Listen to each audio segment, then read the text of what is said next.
All right, please sit down. Tell those who are outside to sit down, and let's go again to God's word, so that we might also receive more of His blessings as we have been receiving. Hallelujah.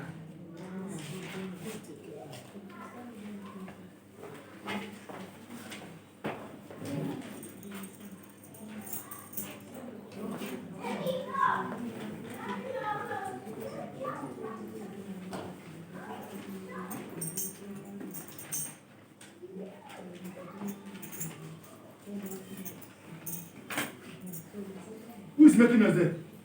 Please, oh, please.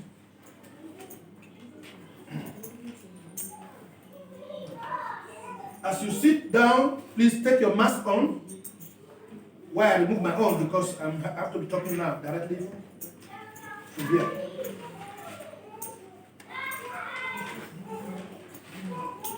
Praise God. Today Papa Wisdom and the rest of you, please come and sit down. I want to talk on what I've titled, When the Lord is Your Portion. When the Lord is your portion. Now we're going again to Genesis, as we did during our Sunday school. Going to Genesis chapter 31. Genesis chapter 31. Amen. It would have been a long place to read, but I have to abridge it for time's sake. I'm not happy when this lesson is going on and there is no concentration and people are making noise. I'm not happy. So please, every one of you. Chapter 31 of Genesis. I want to read from verse 1. And the Lord spake unto... sorry, I was just in Exodus. Sorry, 31.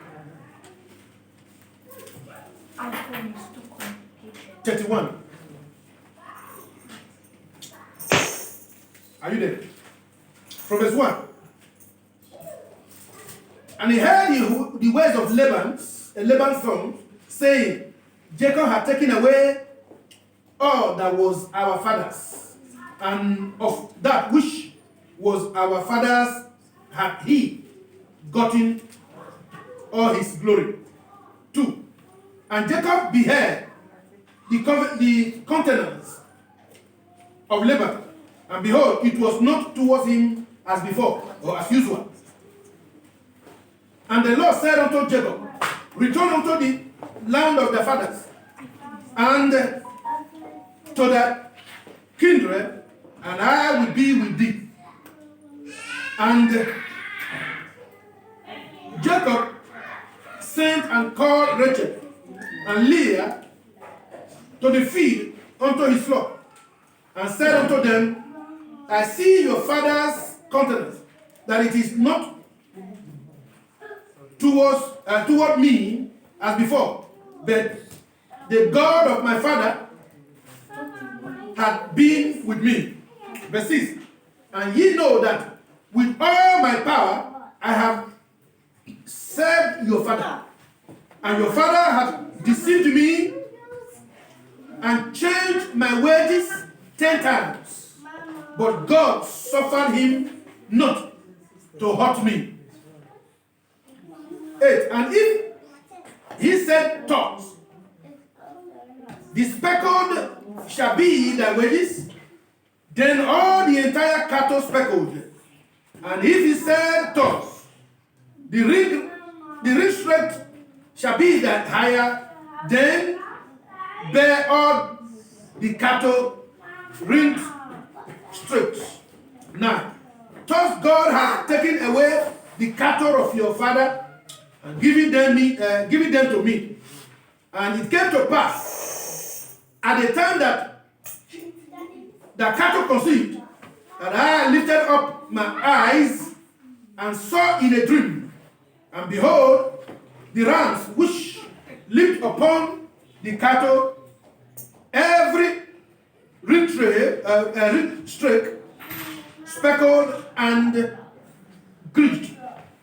Verse 11, and the angel of God spake unto me in a dream, saying, Jacob. I said, Here am I. Here am I. And he said, Lift up now the eyes and see, and all the ram which leaped upon the cattle are restraight, speckled, and glitched.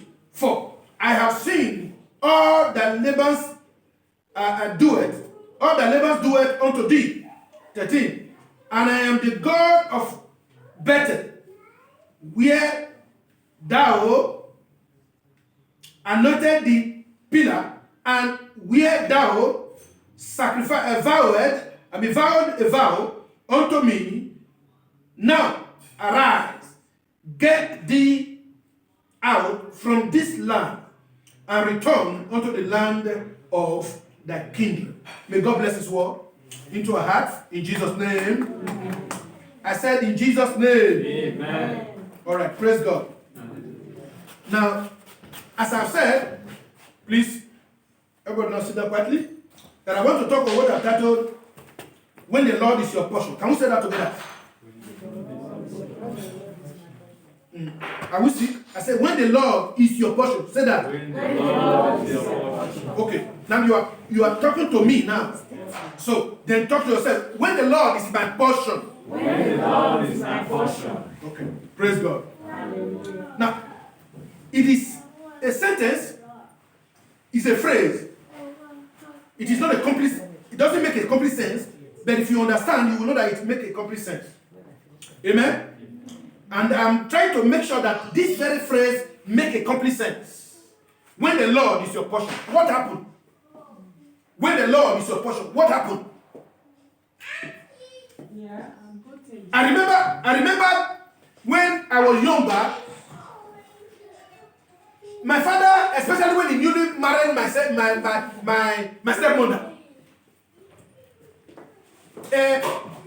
if he's going to share yam with the family, now he will call the other one who was his favor or favorite to go there, and then ask my mother, if you like, you take that one. Because she was her favorite. I mean, his favorite. So, she always have a better portion. And whenever my father also said, okay, this very heap of yam, you people go and share it. Now, my stepmother, we share it, and many a time, when I'm working the farm, I watch her. She will gather the best, and then use smaller one to cover it, and then gather this way, small one here, and use some good one to cover it.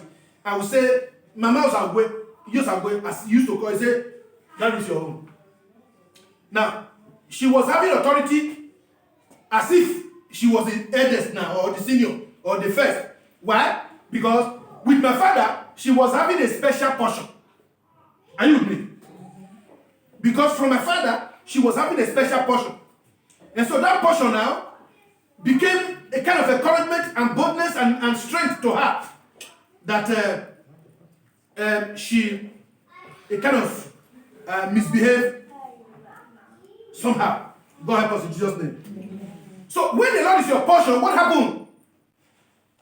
When the Lord is your portion, what happened? Now, let me also try to say, what is a portion?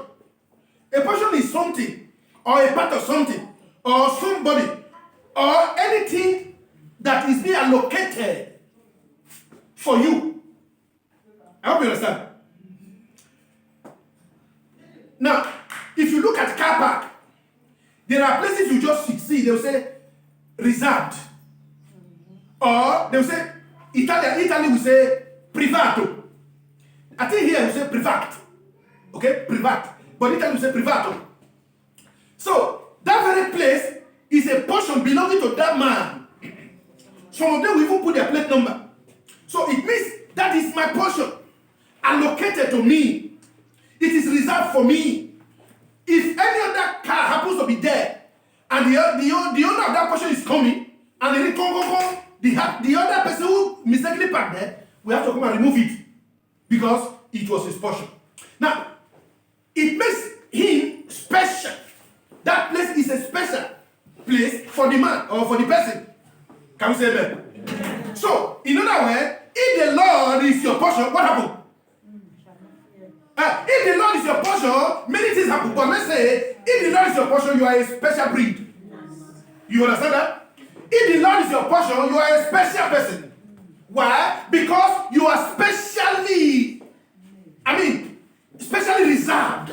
Or special things are reserved for you. Can we say amen? Now, when the Lord is our portion, we have a special grace. I don't know whether you understand.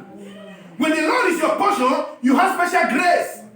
As I make the analogy, when my stepmother was my father's portion, or my father was her portion, then she has special grace. Special things are allocated for her or to her. And then authority that was not supposed to be hers, that was not supposed to belong to her, she was using it because she was a portion, or my father was his portion. May God help us in Jesus' name. When the Lord is your portion, you are a special person. Hallelujah. Now, let me also put it this way. Now, we always say these are celebrities. All those artists and VIPs, they are what? They are celebrities. Now, but it is because we don't know who we are. It is because as we are in this world now, it doesn't seem that we are important. It doesn't seem that we are anything.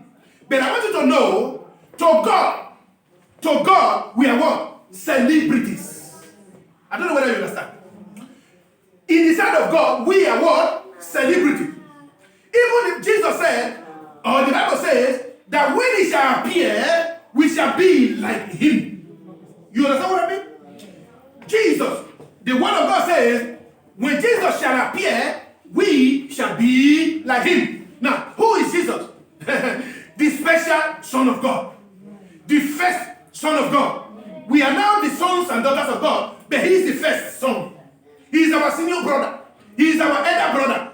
So, if Jesus Christ, who is the first son, who is the first child of God, who is the begotten Son of God, the Bible says he is now sitting at the right hand of God. Yeah. Jesus is now sitting what? At the right hand of God. And so, if he is our elder brother, our senior brother, and the Bible says he shall come back and take us to be himself, it means we shall also sit at the right hand of God. You understand what I mean? That he is a special place. Now, listen. I talked to our church in Italy that the right hand, maybe it's on the score of last year or BBC, I can't remember. We talked about that. The right hand. The right hand. If you read the Bible, there are many places in the Bible that says the right hand, talking about the right hand of God. And Jesus is at the right hand of God. And then until he said, sit down at my right hand until I make your enemies a footstool. Jesus is at the right hand. Now I try to make us to understand. The right hand, like this one, and the left hand, are they not the same thing? But I tell you the truth, it's not the same thing. Alright? Okay? They may carry things, they carry things, but the right hand, it's a kind of analogy. It means the right place. It makes it important. The right place. When you say, this person, this girl, or this man, or this woman is my right hand man, it means special to you. I don't know whether you understand. It means that person is what? Special to you. And so, if God is your portion, then you are special to God. Hey, if God is my portion, God is special to me. Listen, if you take God to be your portion, God is special to you. And now that you take God to be your portion, you are special to God. Why? Because anyone that is God's own portion, or anyone who is a portion to anyone, is a special breed or a special personality. So we are special people before God. Can we say amen? We are special before God.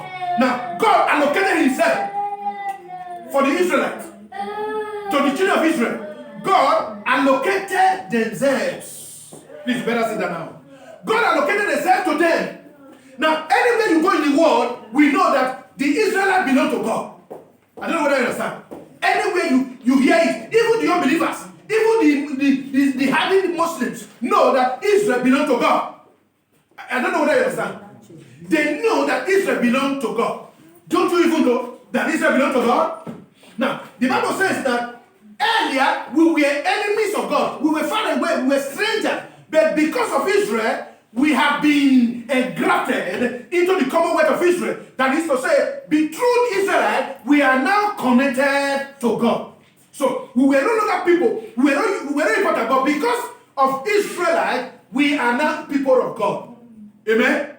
So Jesus Christ has opened the door of that brotherly, that love from God, and He brought us together into that fold. So when you make God your portion, you are important. You are special.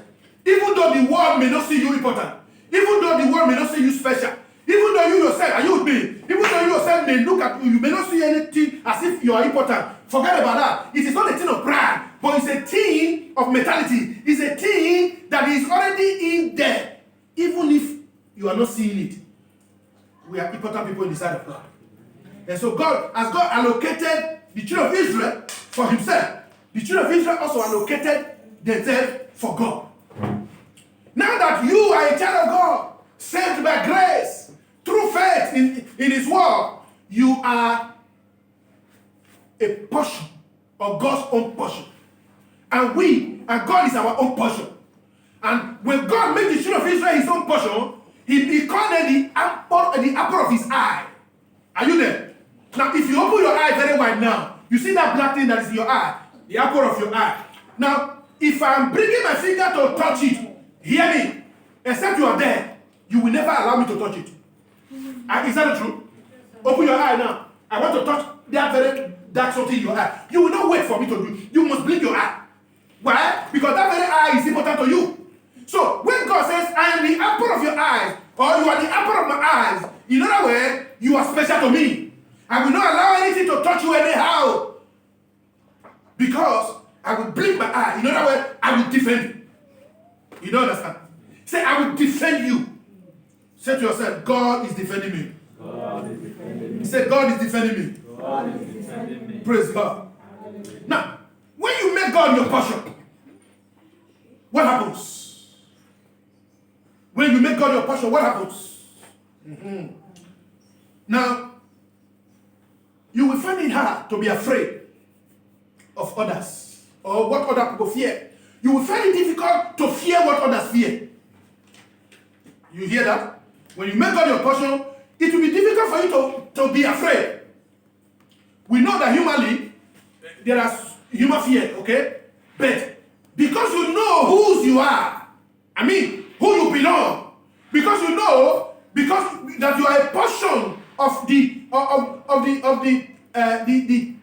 one who is higher than the highest, who is greater than the greatest, and so you will not be afraid. You will be bold. Can you say amen? Amen. When God is your portion, you will find it difficult to fear what others fear. Number two, you will not fear what man can do. If God is your portion, I hope you are listening to me, madam. You will not fear what others can do, or what man can do, or what humans can do. But this one is not saying that you should say, I beg, I don't fear anybody, I don't fear anybody. If you say that, you will trap yourself. There are people you must fear. Okay? If you say you don't fear anybody, you are going to endanger your life. But nevertheless, whether they are giant or like a Goliath or not, but inside of you, you don't speak, you see that you don't quiver as if they are the owner of your life, as if they can take your life. They can only take your life if God allowed them. You will not fear what man can do if you make God your own portion. Amen? You will not fear what man can do. Number three, you will not be moved by what others do, but by what the word of God says. Let me repeat that. If you make God your portion, you will not be moved by by whatever people say, or by whatever situation say. Amen? If doctor says something, look at your situation. It's like you're going to die. Okay, I will pray. If they said that it's not possible, okay, I will pray. Because the Bible says, with man, it is not possible, but with God, nothing is impossible. So, when you make God your portion, you will not be moved by what others do, but by what the word of God says. And what the Spirit leads you through. Because in every situation, the Spirit of God always leads us through any situation that we find ourselves. Hallelujah. I say hallelujah. Amen. So number 4, if you make God your portion, again, what will happen? You will know that any situation, you will know that any situation will always turn around. That's why the songwriter says, I can see everything turning around. See everything turning around. I see everything turning around. For again, I can see everything turning around. I see everything turning around. I see everything turning around for my. Now, what does it mean? Listen, it's not saying that physically, but in your mentality, in your attitude, in your heart and in your mind, it has been registered because you know that God can turn every situation. The situation that human being says it is a fixed one, God can unfix it. The situation that human being says it is locked, God can unlock it. The situation that human being says that it is open, God can close it. And so, behind it, within you, inside of you, in your head, in your mind, you know that your situation is turning around. Eh? There's a songwriter that says, trying to remember. I think, is it Temple Zenabo? He said, my case is different though. I be God picking. My case is different though. I be God picking though. My case is different though. I be God picking though. Anywhere I go, blessing they fall. Yeah, yes, I think it was during 90s or so. My case is different. Hallelujah. Amen. Your case is different because you are God's own portion. Your case is different because you make God your portion and God has made you his portion. It is a covenant.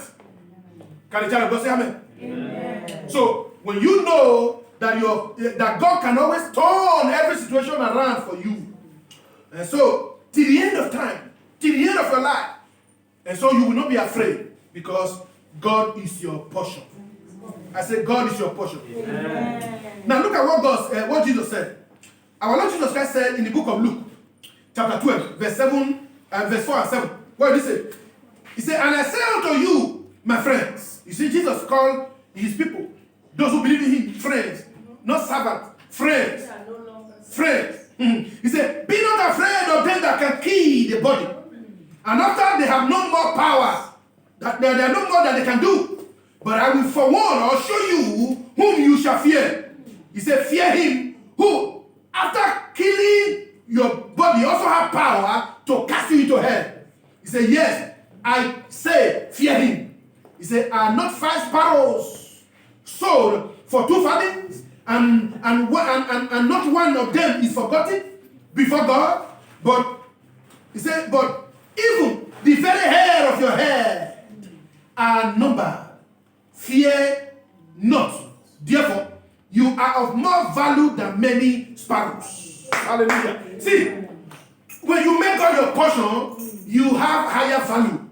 That's why I said just now that even though we know it or not, we are celebrity. Yes. What is celebrity? Those that are being referred, those that are being respected, those that people hear their news far and wide. Hear me. People may not hear your news because you are not an artist, you are not a singer, you are not this or that. But I want you to know that down to the 4 corners of the earth, devil know you. Hear me. The Holy Spirit, God know you. Know that you are a child of God. The devil know who you are. That even though you may be passing through hard time because you are in the world, because you have been fighting here and there, that you are in no-go area. That your case is different because you are a child of God. Amen? Amen. And so Jesus said, look, don't be afraid of men who can only kill you and then they bury you. He said, that is not the end. He said, because there is only one man that has power. After they kill somebody, he still has the power to put the person in hell. And then it means also that after they kill somebody, he still has the power to remove the person from the grave. You hear that? Hallelujah. And he says, look, don't that only 2 fathings, I don't know the quality of fathing then with our currency now. He said birds like this, what do you call it, the sparrows, maybe like the sunbird or whatever you call them. He said they are sold for 2 fathings in the market. He said, but let me tell you, you are more valuable than them. He said, even the hair of your hair are numbered. Can you count the hair in your head? Eh? Can you count it? How many? 1 billion? you cannot count it. But listen, God knows them. I mean, know the number. God knows the number. That's what Jesus said. He said, my heavenly Father knows the number of the hair that is on your head. He knows the number of days you are going to spend on earth. He knows where you are going to go through this week. Like many of us now, you may plan, I will go to work, I will go this one, I will go to that place. Hear me. You are only limited. God knows that even while you are trying to go to some place, something might take you to another place. Amen? Yes. So, that is the man that God says we should fear. Hallelujah. Amen. I say hallelujah. Amen. Now, the story we read from the book of Genesis chapter 31 is about a man called Jacob. Now, this man, I'm not going to the negative side before he ran away, because when you do something that is not right, you are going to suffer for it for a long time. But even after you repent, you may still suffer for it. The grace of God will cover you because you have surrendered your life to Him. You will not die, no matter what man will do to you. Now this man went to Haran and meet his uncle called Laban. And this man said, okay, if you are going to marry my daughter, as you said, you are going to serve me for 7 years. And then after serving for 7 years, then instead of them to give him this girl, the father gave another one. He said, my senior daughter must marry first. Now by that, not by love.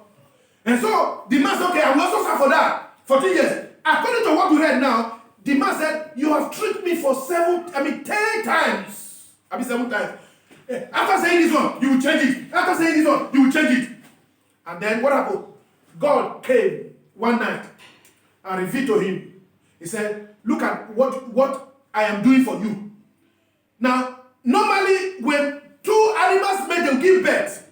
And then maybe they give birth to black but God told him the kind of color, because that is the agreement.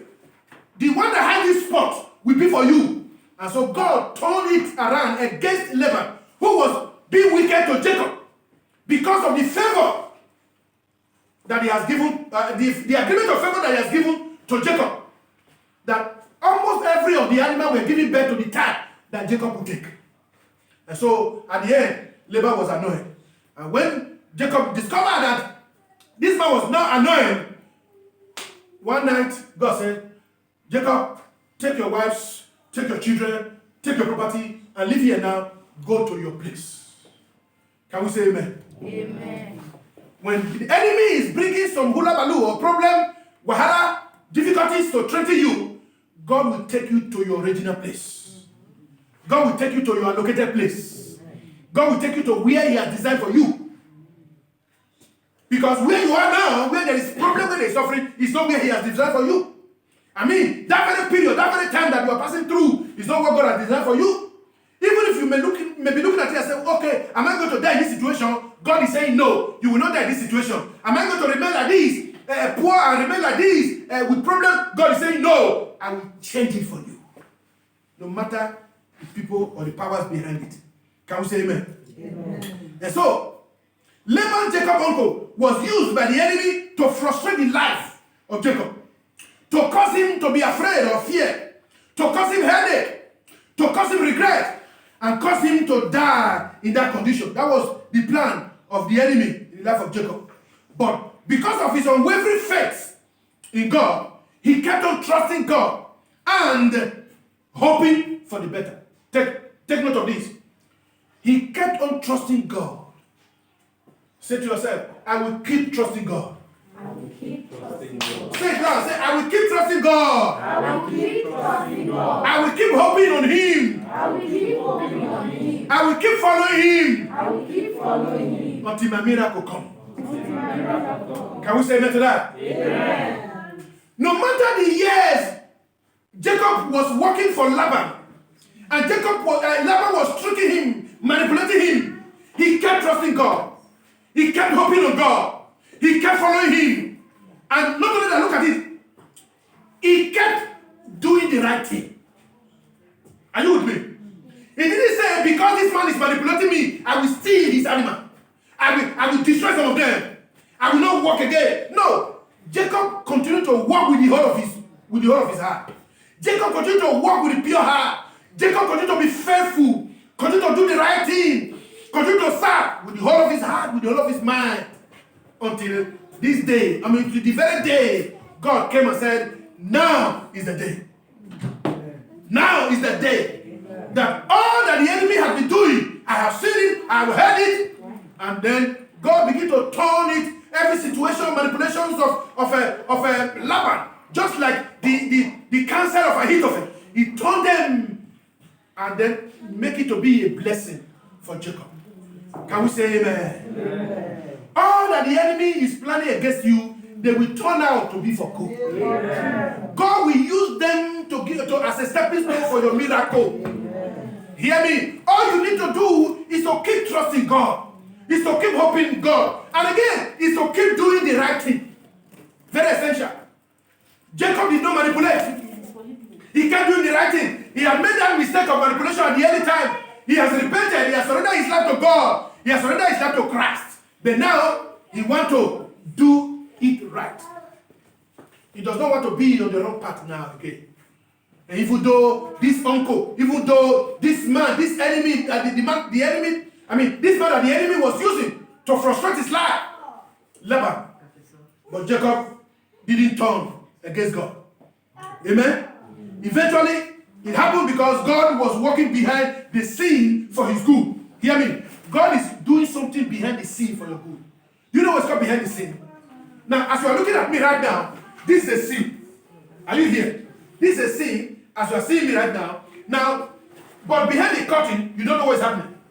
Now, behind the camera right now, somebody is behind the camera or something is behind the camera that people that may watch this video right now cannot see.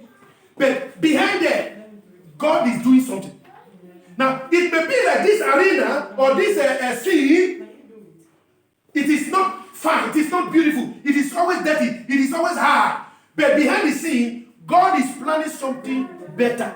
Amen. Can we say amen? Amen. Whatever situation that we may find ourselves, whatever problem that we may find ourselves, as we continue trusting God, as we continue to hope in God, as we continue to do the right thing, God is working behind the scene for our good. Amen. And then someday, and very soon, miracle will come. Amen. I say miracle will come. Amen. But one thing again is that Jacob did not allow the frustration or the situation to determine his faith in God. Because he knew that God is faithful. Listen, whatever you are passing through, don't allow that problem determine your faith in God. Because God is what? Faithful. You know, sometimes when you are in need, you are looking for something, or you have a problem, you will even think, is yes still God? So if you don't understand life, if you don't understand things, if your faith is no longer, if your faith has dwindled, you will even think, I don't think God is still alive, or God is still here, or God can still hear me. And so by so doing, you begin to dwindle and say, well, I think I better go and look for another road. So it means you have allowed the situation to determine your faith in God. Jacob did not allow that. May God help us. Amen. I said, may God help us. Amen. Now, Jacob made God his portion. Jacob, he made God what? His portion. He made God his determinator.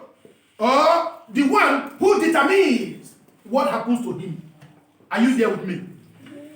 Listen, brethren, let us make God to be the one that control what happened to us.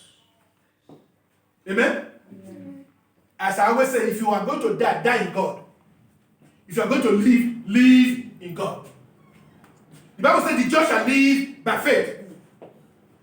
And by faith, you can move mountains. You can raise the dead. And by faith, you will testify. Because you hope in God and you trust in Him. By faith,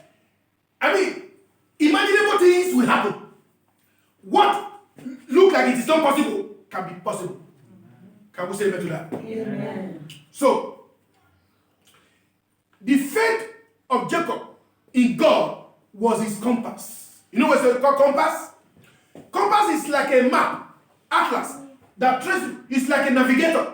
That you are going. Say, I'm going to Shirishi right now. Where do I go? Now, when you face Zene, the navigator will say, no, you better take the next road and follow a Zika meter and then join Erfurterstrasse, then go direct. That is how you will go to Shirishi. That's what faith does. Faith redirects us. Because when you put your faith in God, when you put your faith in Christ, that faith will be a navigator for you. We always point to where God is. We always direct you to where God is. And where the devil is not, where the devil is, the faith of God will turn you away from there. Hallelujah. Amen. I say hallelujah. Amen. Jacob made God made his faith in God the compass of everything. He made God his love life. Hear it again. Jacob made God his love life. Now, when you marry, you love your wife, you love your husband. Not so? And then, but I want you to know that as a human being, the best love is God. Because when you have love, when you are in love with God, the love in God will control the love with your husband and wife, or wife. The love in God will control the love that you have for other people. But if you do not love God, there is no way you can truly love any other thing. I don't know whether you understand me. If you do not truly love God, there is no way you can truly love any other thing. Because the love of God will control every other thing. Love starts from God and it ends in God. The love that we have for God, or the love that God has for us, is what led him to send Jesus to die for us, and then getting us back to himself, and so that he might have us together with himself forever. Okay? So when we start our love from there, and so then it will make us to love other people, because other people will still need to love the same God, so that we all might be one in him. Can we say amen to that? Amen. So let us love God. Let us love God. No matter the situation you are passing through, let the love of God control your heart, your mind, your life. Hallelujah. Now, as I said, that he made God his love life. Love God. The Bible says we should love God with the whole of our heart, with the whole of our mind, with the whole of our strength. Everything within you, love God. And when we do that, then it will be easy for us to also love others. And by so doing, because we now have God as our lover, and then we love him and he loved us very much, what happened? His love controls everything. Can we say amen? Amen. Because when you truly love somebody, you can truly do anything for the person. Is that not? When you truly love somebody, you can truly do anything for the person. So when you truly love God, you can truly do anything for God. And as God truly loves us, God truly did the best for us. Amen. Amen. And so David made God his love life, or the love of his life. Even when things were tough, even when things seemed hopeless. See, the love we are talking about now for God is not only when you are enjoying, only when you are going to say, praise the Lord, this God is good, though. He has given me document, he has given me wife, he has given me children, this God is good, though. Amen. This wanted to die. God said, hallelujah, I love you, Lord. That is not the only one. Even when there is no light. You don't understand. Even when they partake lights, or when you can do start vacant, even when they switch off your light. Or even when your bill finish, you couldn't pay bill and they take off your light. Still love God. That is, even when it is like everything is darkness around you, even when it seems like you cannot go forward, even when it seems like your life is hopeless, hear me, if the love of God is still there, your life is not hopeless. Yes, hear me, no love can be hopeless when there is true love. Hear it. No love can be hopeless. No life can be hopeless when there is true love. Yes, Because when there is like a hopelessness around you and you get to meet the person that you are truly in love with, your life regenerates, your life regenerates, your life come back alive. Hallelujah. When you make God your portion, it's what we're talking about. I pray. I will stop here. It's not supposed to stop forever, but let me stop here. But I want you to know that no matter the situation, make God your portion. Make God your portion. Because God has already decided that if you open your door, the door of your heart for Him, He has made you His portion. Amen? Amen. And so, you should always remember, always know that you are the apple of God's eye. God will not allow anything to choke your eye because you are in His eye. You hear me? You are what? In the eye of God.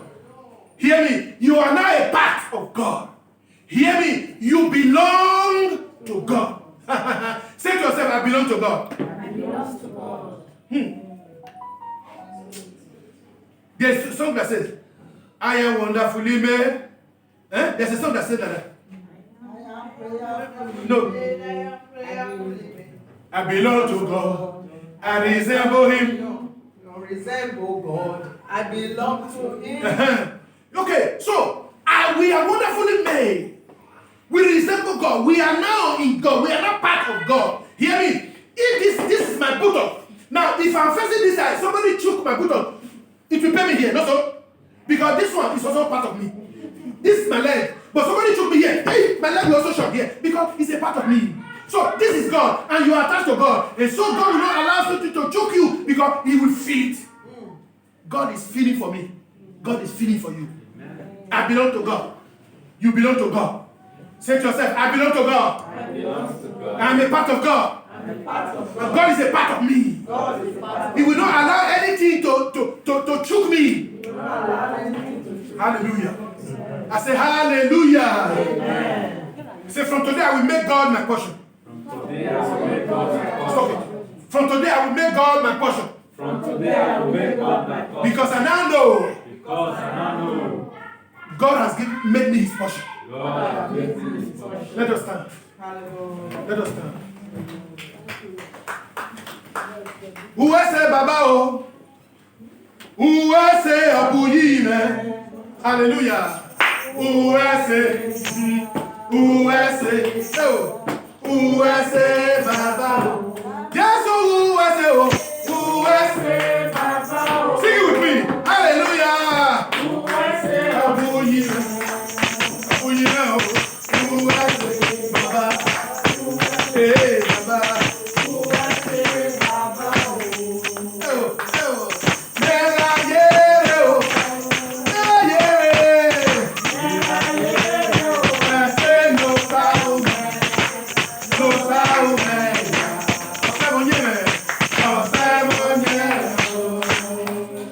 When I remember His promise, I shout hallelujah.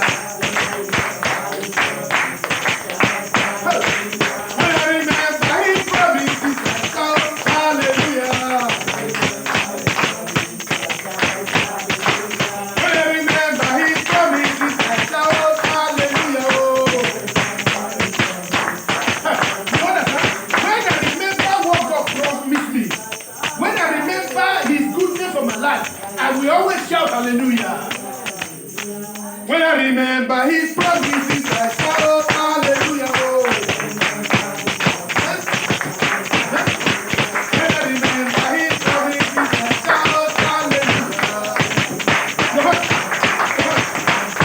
Oh, when I remember His promises, I shout hallelujah. I say, when I remember His promises, I shout hallelujah.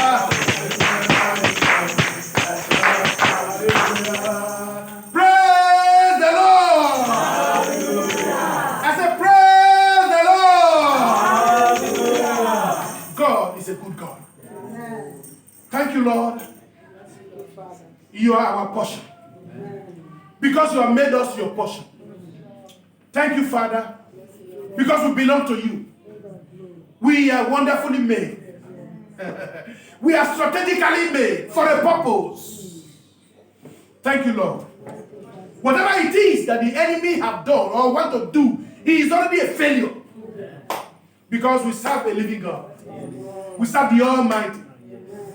We serve the Lord who knows the path that we take. We serve the Lord who knows the numbers of the hairs in our herd. None shall fall down without his knowledge. Thank you, Father. Glory be to your name. Thank you, Father, for all that we have heard today. Even the Sunday school, the act of faith. Father, we pray that you help us. That we always live and act by faith. Amen. Father, faith is about you. Faith is trusting you. Faith is waiting on you. Faith is depending on you. Faith is resting on you. Faith is waiting even when there is no light. Knowing that light is already there, it will come. Thank you, Father. All glory belongs to you. All honor and adoration belongs to you. In Jesus' name. Amen. Father, Lord, as we are living here today, this is a new week. Lord, we pray. We have launched ourselves into a new week through Christ Jesus. And Father, as we are counting days for 2020 to end, Lord, your grace that have kept us, may it still be available. Amen. And may, oh God Almighty, prepare to launch us into a year that is better than this year. Amen. A year that is going to be filled with miracles, with great testimonies of blessings, of healings, of your divine visitations. Because 2021 is a year of our divine providence. Amen. Thank you, faithful God. Pray for ourselves and for all our people, even those who didn't come today, Lord. Whatever the situation, Father, meet them at the point of their needs. Visit them and touch them. And may they come back, oh God, with testimonies next Sunday. Hallelujah. Blessed be your name, oh God. We pray also for our brethren in Italy. Thank you, Father, because you are with them. And even for those who, oh God Almighty, are occupied there today on behalf of the pastor. Lord, I pray for them. You be well with them. Amen. Bless, keep them. Amen. Envelop them. Pray for every member, both here in Germany and Italy. God of GBAGM, that the hand of God, special grace will be for them. Amen. Thank you, Father. Thank you, in Jesus Christ's name we pray. Amen. The grace and fellowship. May the grace of our Lord Jesus Christ, the love of God, and the sweet fellowship of the Holy Spirit rest and abide with us, now forevermore. Surely, goodness and mercy shall follow us all the days of our life. We shall dwell in the house of the Lord forever and ever. Amen. Say shalom to somebody. Shalom. Peace of the Lord. Shalom. God bless you. Have a blessed day. In Jesus' name. Amen. I thought I wish you said